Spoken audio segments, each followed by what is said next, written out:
শুভ জন্মাষ্টমী। সবাই কেমন আছো? সবাই ভালো থেকো। আজ স্পেশাল দিন, স্পেশাল একজনের বার্থডে। আমরা তো নিজেদের বার্থডে সেলিব্রেট করি, স্পেশাল জনের বার্থডে সেলিব্রেট করবো না? তাই শুভ জন্মাষ্টমী উপলক্ষে চলো দেখি আজ আমি সারাদিন কি করলাম, তোমাদের দেখা। চলো, আজ শুভ জন্মাষ্টমী, তা কৃষ্ণের জন্মদিন আজকে। আমাদের জন্মদিনে কত স্পেশাল রান্না হয়, তা কৃষ্ণের জন্মদিনে স্পেশাল কিছু হবে না তাই কখন হয়? তাই দেখো আমি দুটো তাল এনেছি, তালের রস করে ক্ষীর করব, তালের বড়া করব, তারপরে কৃষ্ণকে নিবেদন করব।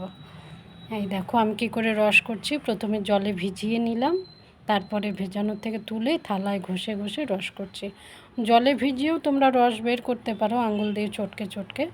অনেক সময় আঙুল ব্যথা হয়ে যায়, তো তা আমি দুটোই করি, থালাতে ঘষেও করি। তোমরা যারা এখনও তালের থেকে রস কী করে বের করবে জানো না, তারা এই ভিডিওটা দেখলে বুঝতে পারবে। খুব তাড়াতাড়ি হয়ে যায় এই থালায়, ফুটো থালায় ঘষে ঘষে করলে। অনেক রস হয়েছে, তালটা খুব ভালো ছিল সত্যি। ঠাকুরের নামে এনেছি, ভালো না হয়ে হয়? খুব ভালো হয়েছে। দেখো এক বাটি রস হয়েছে।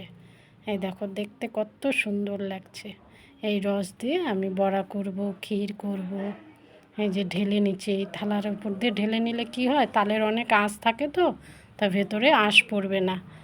এই যে তারপরে আমি ধুতির উপরে ঢেলে দিচ্ছি।